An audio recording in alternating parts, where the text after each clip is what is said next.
Welcome, everyone. It is Talkback now, the 9 o'clock, I should say, it's the Monday version of Talkback. It's an hour version. Brought to you by the Mustard Seed Asian Cafe at Southgate Mall, Kootenai Creek Village, the maintenance-free active adult community in Stevensville for the best of Western Montana living.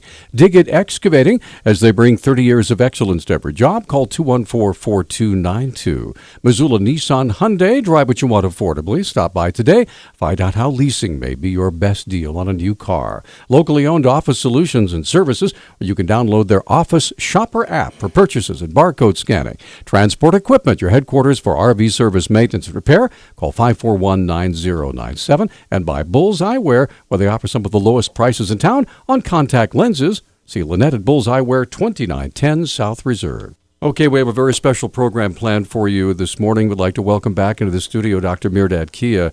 Dr. Kia, you were on last week, but because of the extraordinary events that occurred in Europe, specifically in Paris, this past weekend, you very graciously agreed to come on with us again, and you brought some very special friends with you. So could you please introduce them for us? Good morning, Peter. Good morning, John. It's wonderful being here. We are really privileged to have three wonderful guests, two from Missoula and one directly from Paris, France. Next to me is Helene Bourdon, who is a local businesswoman and a wonderful friend and colleague. Next to her is Professor Michel Valentin from the Department of Modern and Classical Languages and Literatures at the University of Montana. And on the phone, we have with us Liliane de Kermadek, a very well-known author and filmmaker who has graciously agreed to call us from Paris. So, Liliane, we want to say welcome to Missoula, Montana. Thank you. All right. Well, if we could start, I want to start with you, Liliane, because you're right there in Paris. If you wouldn't mind just sharing with our listeners here in Western Montana your thoughts and feelings at this particular point in time following the devastating terrorist attacks that occurred in Paris. I didn't understand your question about the terrace. Basically, if you could just describe your feelings about the attacks. My feelings, it's very sad because it's young people killing other young people. This district is mostly on a Friday night, frequented by young people who go for dinner, for drink, for theater, music. And the killers are the same age, and they speak French also. So it's a very peculiar event and very sad. Okay. Dr. Kia, would you like to visit with her? Yes, I mean, the shocking issue here is, of course, this is a random attack by a fanatical Islamic terrorist group against innocent civilians, and this was carried out against young people, old people, men, women, French, non-French, Christian, Muslim, Jewish, atheist, agnostic, in the middle of one of the most popular neighborhoods of Paris, the City of Light. And also one attack took place in the middle of a restaurant, the other attack next to a soccer stadium. This is where people frequented. This is what Liliane is talking about. And my question for Liliane was, what is the mood right now on the streets of Paris? And is Paris regaining a sense of normality, or are people still very nervous about what has happened? It's hard to tell. I mean, I think people are anxious. I mean, because things can happen anytime and anywhere to anybody. So you don't know how to protect yourself. And I heard that the shops were not full. I mean, there were not many people in the shops, but people go on doing what they have to do. There is no other choice. Liliane, I wanted to get an update from you. Of course, after the Charlie Hebdo attacks, people from around the world filled the streets and marched in a peace march, and I was fearful that the terrorists were waiting for something bigger, waiting for more people to plunge into the city and then attack. And I guess my question was, is there a sense of that? Is there an ongoing fear of another attack in Paris? And I also wanted to know whether or not... There have been other attacks that were stopped before they were made, but they tried to. But it's different from Charlie, because Charlie, they had a pretext. The pretext was the caricatures they were drawing. But here there is no reason whatsoever. So it's just two cars full of killers who drive at random in that district and kill people sitting at terraces because it's a very warm, not winter, autumn. It's very warm autumn and people are outside. But it needs to be prepared. You can't do that. Those guys, they have prepared that from Syria, from Brussels. It doesn't happen just like that because there were different places in the same time. You have 3 guys, I think, near the football game where there were 80,000 people sitting there, and they couldn't get in. They couldn't get in because they had their belts on them, and the guards didn't let them in, and so they killed themselves outside, and nothing happened. But then you had 2 other squads going around in Paris, and one went to that theater where there was a concert with 1,500 people, and that's where they killed the biggest amount of people, 130. Yes, ma'am. 29, exactly. We're up against our first commercial break, Liliane, so please stand by. This is, I hope you'll stay with us for the whole hour. We are going to be discussing this from the perspective of folks who know France, who know Europe, who know firsthand what's going on in Europe, and we hope that you will enjoy this hour with us. We'll be right back with more of Talkback in a moment. All right, right there, that's the Eagles of Death Metal. That was the band that was performing in the auditorium that Liliane was just mentioning. Now, also in the studio, we have Helene Bourdon, who's a local business owner, and Michel Valentin. So, Helene, if I were turn to you first, would you mind giving us your feelings, your reactions, as you're here in America looking at what's happening in your home country? What I would like to say first is that I worked with people in the Middle East for many years, 20, 25 years, people in the news media. And I'm very surprised that we haven't seen Islamic leaders come forward and condemn this. I think it's very, very important for leaders of Islam. And there is no pope, in Islam. It's very... how would you say? But there are mullahs. There are mullahs, right? There are. One center for Islam would be the Al-Azhar University in Cairo, and again, you have a leader here who should speak, because the group who are butchering people pretty much all over the world now have hijacked the Muslim religion. What they are doing has absolutely nothing to do with this religion. They are using it as a banner, and we should, all of us, come forward and say, no, this is not Islam. You're just using young people. Yes, of course, when you have such an event, such magnitude, everybody asks themselves, why? What are the causes? We try to understand. And that's what I'm trying to work on. And why this rage, as Liliane said, it's young people killing young people. Even if they are from Muslim origin, these terrorists have a French passport, they were born in France, they speak French. Why such a rage and a nihilism? They want to kill everything, to declare the war to the world. And I think there are reasons.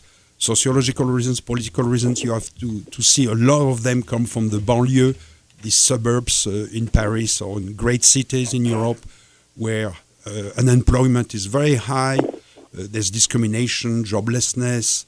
So there's a lot of rage and resentment. And here comes suddenly this ready-made religious message, which is half fantasy, half pre-packaged by who knows whom, and they jump on it. It's like they're seduced and possessed by this sudden, should I call it faith, or it's hard to, you have to find new names. So, and it's nothing, it's not the end of, there's going to be more like that. It's very tragic and agonizing. Now, you had mentioned that coming up very soon, Michel, in Paris is the International Climate Conference. Yes. And they are planning on continuing to have that. In fact, President Obama is supposed to go.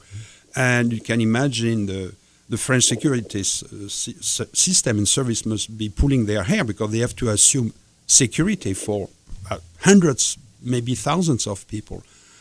So I don't know what's going to happen. It's go ahead, John. Excuse me. A question for everybody involved, and this might take us through the top of the hour. The night of the attacks, my friend and I were talking about these events, and I said, if one of these individuals turns out to be a refugee from Syria, there is going to be a major backlash. And this could uproot the entire Western system as we know it when it comes to dealing with the Syrian crisis.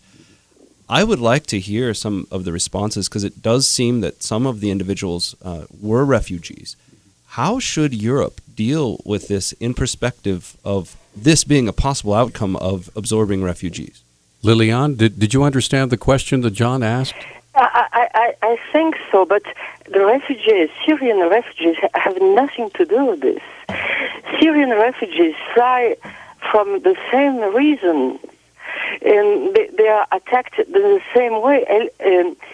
Daesh, I don't know how you call it in English, I mean the Islamic State, is against everybody, not only the French or the Christians, or it's a very specific branch of Islam. Islam has very different branches, and they are very different, and they fight each other as well. It's closer from sects. Les salafistes, les wahhabites, I don't know the words in English, but they are very specific branches, and they fight for death. They don't love life, they love death. And that's the problem, because they don't mind dying themselves. They just don't mind. They kill the guy and they kill themselves the same way. Okay, Helene, go ahead. Your question reminds me of what happened after World War II when, Nazis managed to get into the U.S. You can't stop it. It's part of, the end of war, and refugees are refugees, and you're going to have the bad guys trying to get in. Now, go ahead, Michel. Of course, ISIS being smart, they are very smart. We have been underestimating them. It's part of the problem. They're going to infiltrate, of course. You have a flow of Syrian, so they're going to put 1, 2, or 3 men or women, operatives, Yes. Now, Dr. Kia, you told me last week that one of the things that people aren't taking into account is that many of these people are using stolen passports. Is that correct? That's correct. And isn't it not interesting that just last week in this show, we were talking about. Well, hold up. I believe Liliane, were you trying to comment? Go ahead, ma'am. Please. Excuse me? Were you trying to comment? I believe we interrupted you. Okay. No. Okay. So go ahead, Mehrdad. Yeah. We were talking about the fact that when they actually attacked Mosul, for example, among other things, from banks to gold to weapons, they also took over the passport offices. Mm-hmm. And they have access to a large number of Syrian and Iraqi passports. Wow. And God knows passports from what other countries they have access to. So they have made up thousands of fake passports. And of course, as John mentioned, and we were talking about it last week, they will use the umbrella of so many refugees coming to send their own agents. And that's why Europe needs to develop a real system which is applicable to border countries such as Greece, such as Serbia and Hungary, to make sure that they are not coming in hundreds of thousands, but they are processed one by one, because then you might be able to prevent such tragedies. We're going to come right back after after this quick timeout. A fascinating conversation. We will continue with Talkback in just a moment. Okay, we are back on Talkback, and I wish with all my heart sometimes that we could take all the things that are said while we're off the air and put them on the air because there's so much going on. So, John, would you go ahead and introduce that? Yeah, I'll offend everybody real quick, and then we'll get going. So during the break, I had mentioned it seems to me that this is a wake-up call for France and for Europe to feel what it's like to be in the shoes of a country like Israel. Now, we had someone mention earlier that this was just one sect and that the rest of the Muslim world doesn't have this issue. And although I can agree that most Muslims wouldn't commit terror, there is a problem in the Muslim faith, it seems to me, and it's more widespread than just ISIS. You can say, if you're in the viewpoint of Israel, you can say Hamas, you could say Hezbollah, and both of these groups have been attacking you for decades. ISIS is now attacking France, so it's a new kind of thing. It's a different country, but they're still attacking innocents indiscriminately, and that is the problem. So I guess my question for all of you is, going forward, a lot of people are saying that the only way to solve this problem is to deal with the influence of radical Islamism on a more widespread basis. Is that something that France is going to be stepping into or trying to take on? So go ahead, Mehrdad. So I would just talk about the Islamic side of it, then I will leave it to our colleagues from France to respond to the issues within the French society. Look, with this Islamism, there are several brands of it, as you mentioned. One brand is the Wahhabi brand, which originated in Saudi Arabia in 18th century. ISIS is an offshoot of a Wahhabi brand of Islam, and their brand of Islam, their interpretation of Islam, matches almost A to Z to the Saudi version. And there is quite a bit of indication that in the beginning, ISIS, being a very active organization in Syria, trying to overthrow Assad, it was backed and financed and armed by the Saudis. There is another brand of political Islam, which is Shia political Islam, as represented by the Iranian regime. And the Iranian regime, since 1979, has been trying to expand that version of political Islam as an arm of its own foreign policy, and Hezbollah is a byproduct of that. And then there is a third one, which is the Muslim Brotherhood type, right, which was born in Egypt in late 1920s and 1930s. And that brand, Muslim Brotherhood, which came to power for a short time in Egypt, is now represented by organizations such as Hamas itself. So you have two Orthodox Sunni brand, one Wahhabi backed by the Saudis, the other one Muslim Brotherhood born and raised in Egypt, the other one backed and financed and owned by Iran, which is now very active in Iraq and Lebanon. I have a question for you this. Mm-hmm. All three of these groups have shown willingness to use terror tactics to achieve their ends the past. That's correct. How do you deal with something like that? As the world, speaking as France, the United States, the rest of Europe, how do you confront an ideology that is so pervasive and so destructive? That's an excellent question. One caveat, which I think we should emphasize on, and this is very important, is that the Shia brand is very much representing the Iranian foreign policy in the region, expansion into Iraq, helping Hezbollah in Lebanon, but it has assumed a national character in Lebanon, right? Hezbollah appears not as a global terror group, but as a Lebanese national group. The same is true about Muslim Brotherhood. In Egypt, they tried to seize power by elections, and they in fact did before the Egyptian military seized power and kicked them out.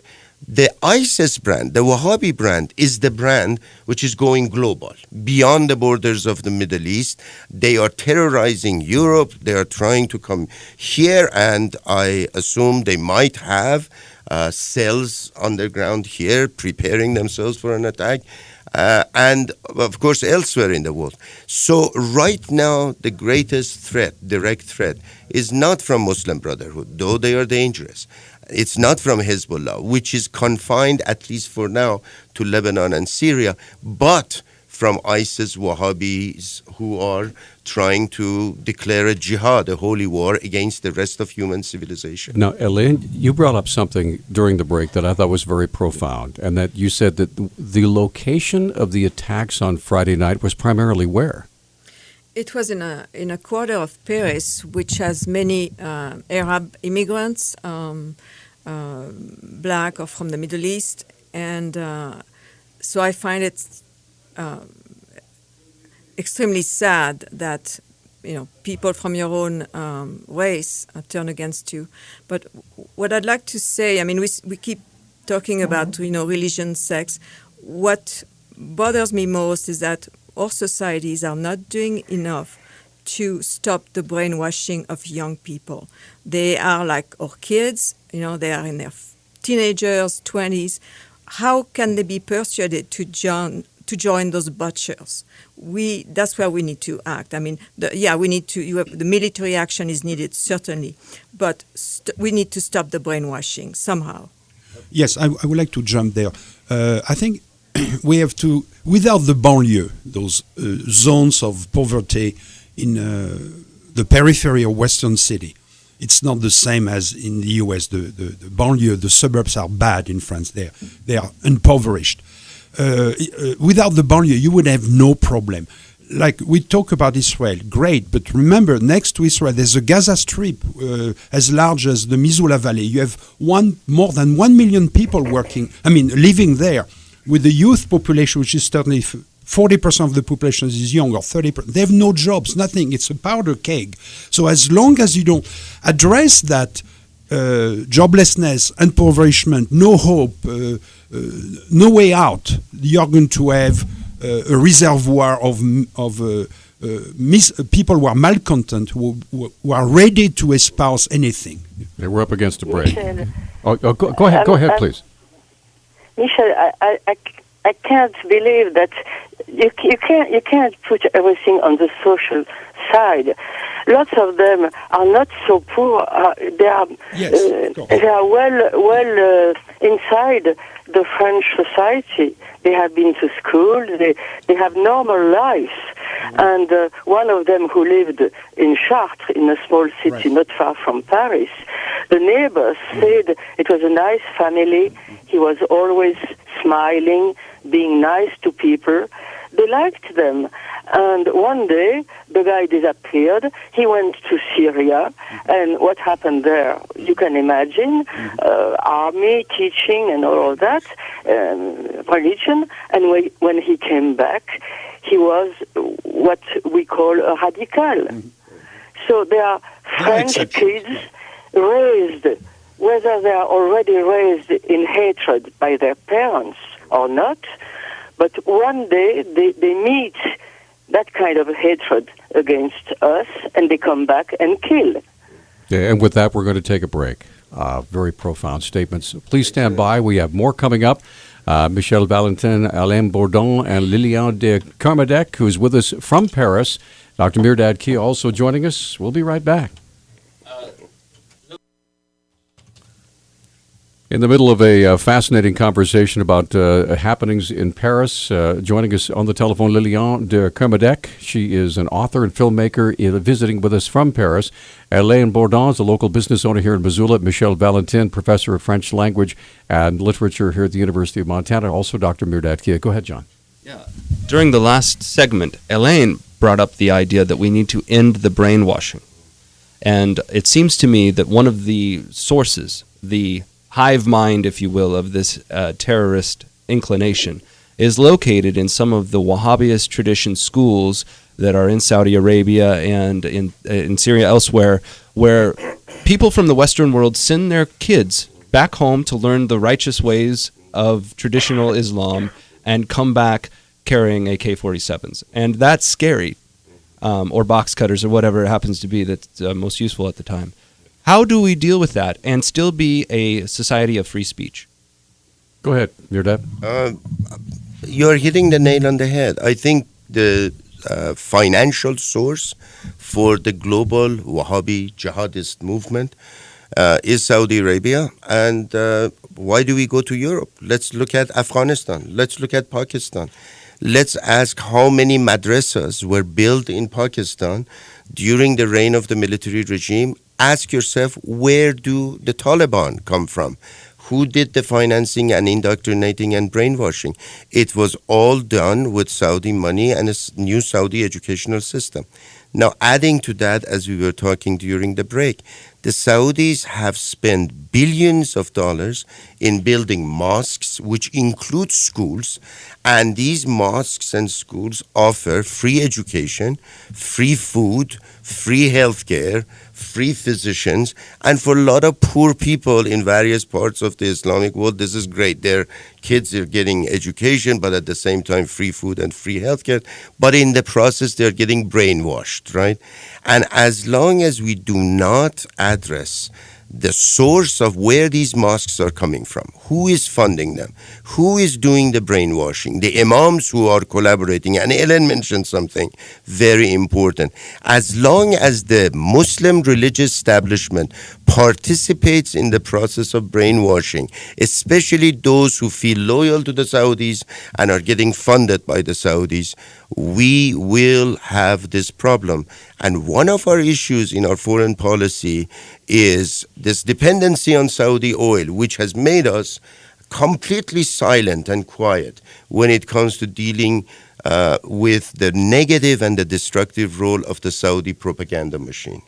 But Mehrdad also radical Islam, radical mullahs have been expelled from France, I remember, here and there. So there is a consciousness, but you're right, it's up to the so-called traditional Muslim mosque to do something more decisive. Liliane, how do we make them do that? Because the Qatar and Saudi Arabic, Arabia Saudite, we don't have the power to make them change, and they give money to radical Islam, and that's sure. And the Islamic State has lots of money coming from those countries, Islamic Muslim countries. So if the Muslim countries don't want to do that, how do we have them do it? Liliane, no power on that. Did the Grand Mosque of Paris issue some kind of condemnation? Liliane? Oh, go ahead. The mosque in Paris, there is a leadership there. Did it issue a condemnation of the horrors? Je comprends pas. La Grande Mosquée de Paris. What you're saying? Go ahead and ask her. La Grande Mosquée de Paris. Est-ce que les leaders ont fait quelque chose pour condamner? No, they don't talk. I mean, some a little bit, but not a lot. No, that's one of the problems. They don't talk, and they seem to be frightened. I don't know. They don't talk. It's not easy for them because they're all Muslims after all, And sometimes the line between the radical and the not radical is not. It's a very thin line. How do you decide that? One guy is radical one day, and he's not. He was not the day before. So it's not easy. It's only the Muslim countries who can do it, really. Okay, we're going to come right back. Stay with us after this quick timeout. We'll be right back. Okay, we're back on Talkback, and a very, very powerful, very poignant program. We first of all appreciate all of our guests who are here in studio, and especially Liliane Kermadek, who's joining us all the way from Paris. So, John, go ahead. You had a question. Yeah. During the Democratic debates on Saturday, the candidates were asked, will you use the term radical Islamists? And none of them would use that term. I think O'Malley said he would call them radical jihadists. But there is a line being drawn between those that are radicalized in the Muslim faith and those that are not. But it seems to me there's a lot of blurring of the lines, and some clarification is in order. I mean, to hear that the Grand Mosque of Paris has not come out with a declarative statement against this tragedy is frightening, and should be frightening to the Parisians. And it also seems to me the system as a whole is a little bit corrupt. Even if you are a peace-loving Muslim in the United States, and you give your zakat to an agency that's going to go and build a madrasa in Saudi Arabia to raise up the brainwashed individuals that they send back. Is that part of the problem, Mehrdad? And how do we address it? So zakat is one of the pillars of Islam. It's 2.5% of your annual income. You're required to pay this as a charitable contribution. And the overwhelming majority of Muslims, they pay this zakat in cash or kind to charitable foundations or to the poor and the needy in their neighborhoods. And you're absolutely correct, though, that this has been used as a means for the political Islamic fundamentalist groups to encourage some Muslims to actually pay the zakat to them rather than to the real charities, to charities which actually distribute money among the poor and the needy. This is one issue. The other issue is that once again, the Saudis actually justify supporting the building of the madrasas and various mosques that they have built in this country and in Europe under the guise of this is charitable contribution. You know, this provides basic services from education to healthcare to a place for prayer, so on and so forth. What I am scandalized by is that the leadership of the Islamic community in France, in other countries of Europe, they have to stand against this form of Islam. And this is a form of Islam. This is a brand of Islam.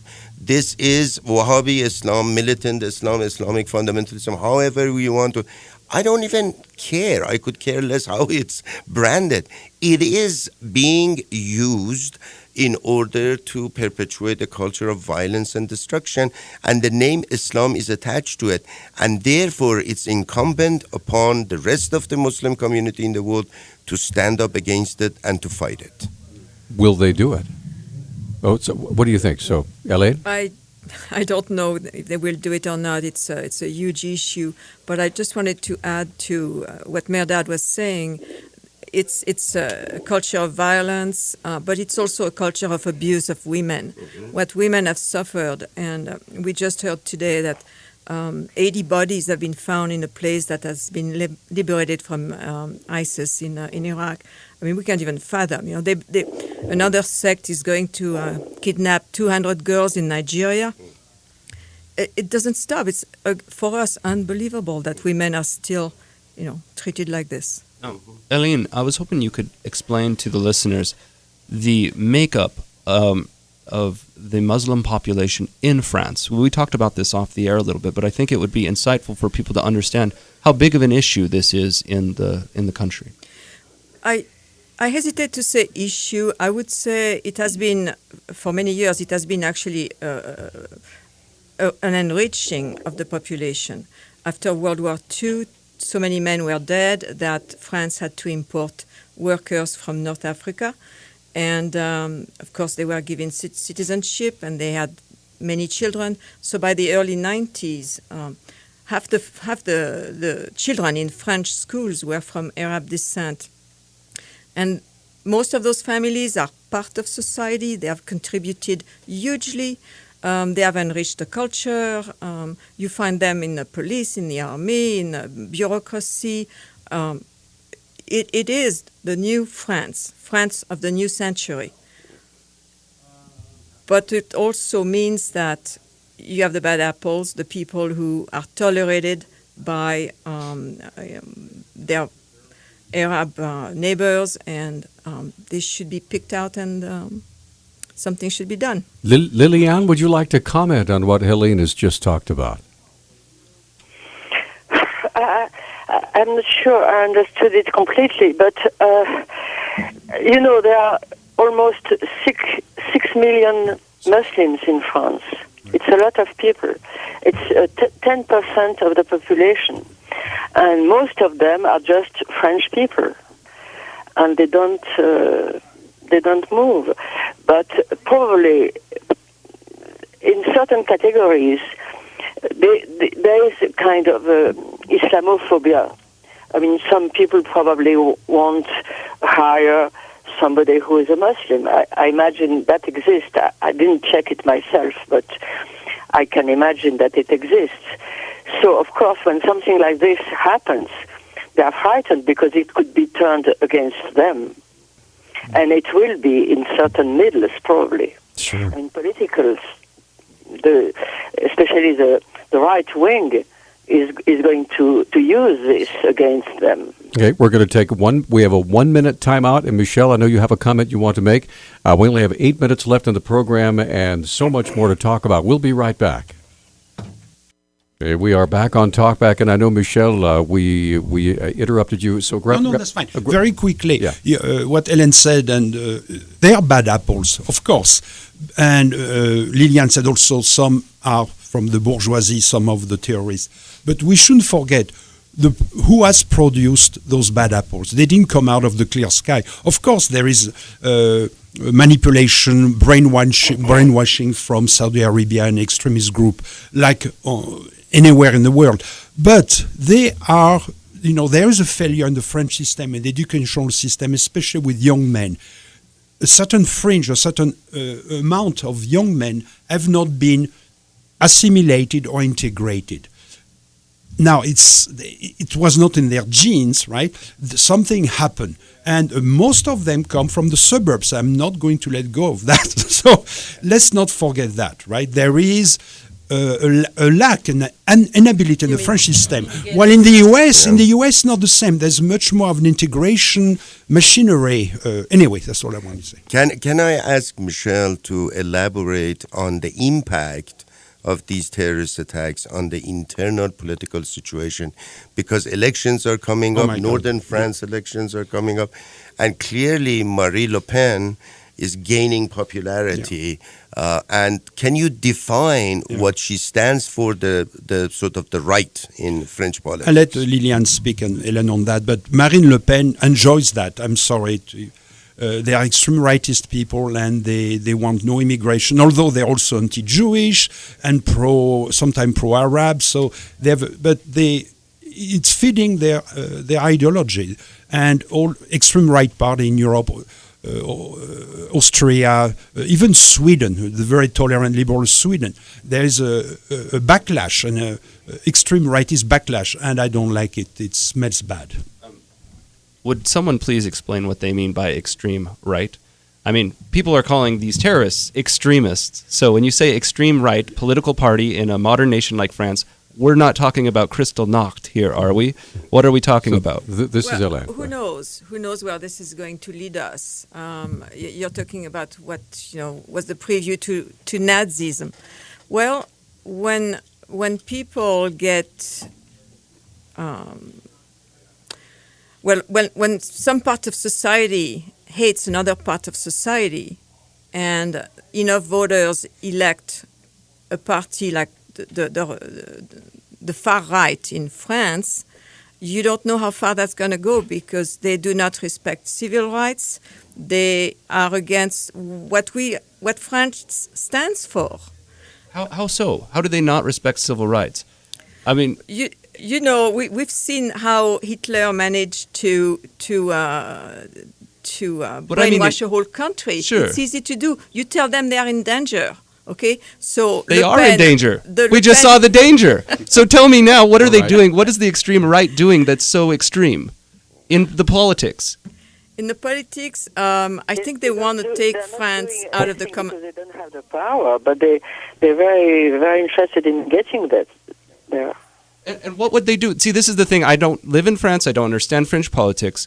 What is so extreme? How are they curtailing civil rights? How are they preventing people from living free? They want to go out of Europe.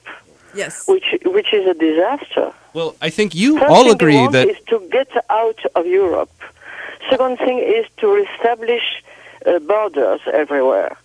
I mean, it's impossible. It's just impossible. So they want to deport. Economically speaking, and politically speaking, it's just impossible. It's nonsense. Their program is nonsense. So, I mean, are they wanting to deport every Muslim? Is that a position they've taken? Are they wanting? Or are they wanting to build a wall and control immigration a little bit more tightly? Like Donald Trump. Because frankly, every single person in here, like Donald Trump. Immigration is not so easy. It's not so easy to to get to live in France. I'm not talking about what happens now with that specific immigration, but normally it's not that easy. It's a phantasm, you know. It's not a reality. People in France hate the foreigners. They have never seen one in villages, you know. Right. It's a whole propaganda. Liliane, we have just a few moments left together. Would you mind summing up your thoughts for our listeners here in America of how France is reacting, how Paris is reacting to the terrorist attacks over the weekend? You know, people are quite nice. I mean, they say we go on living. We're not going to stop our lives because of a few fanatics, which is quite right. One thing I want to say is that we have been very touched here by the outside feelings we have received by, like the colors of the flag everywhere in the big cities in the world. I was impressed by that because I didn't believe that Paris meant so much to people outside. That's nice.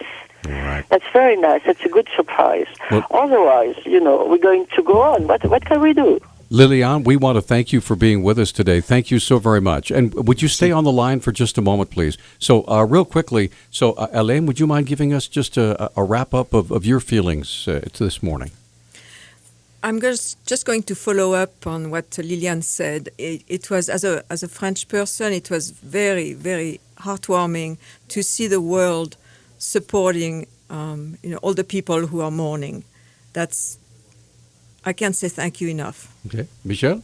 Yes, the same here. Also, I hope that this is a game changer, what happened, and I hope that Europe will keep its cool rationality and won't go off the deep end mentally and psychologically. Okay, so Mehrdad, what do you think? First of all, thank you for gathering all these folks together for us. It's my pleasure, and thank you to all of our guests, Liliane, Helene, and Michel. Today, in heart and mind, we are with the French people, and I hope and pray that this solidarity continues and that we can stand as a human race, as a human civilization, against these fascist nihilists and destroy this cancer, which has metastasized.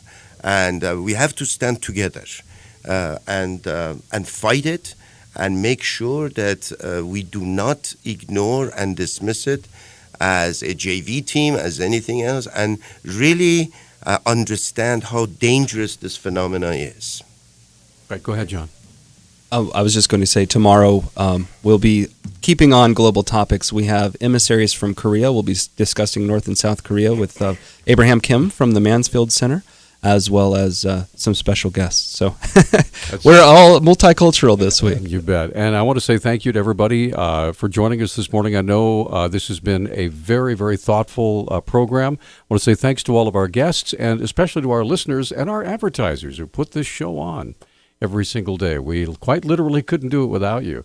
And so that's going to do it for Talkback today. God bless you all, and let's stay safe.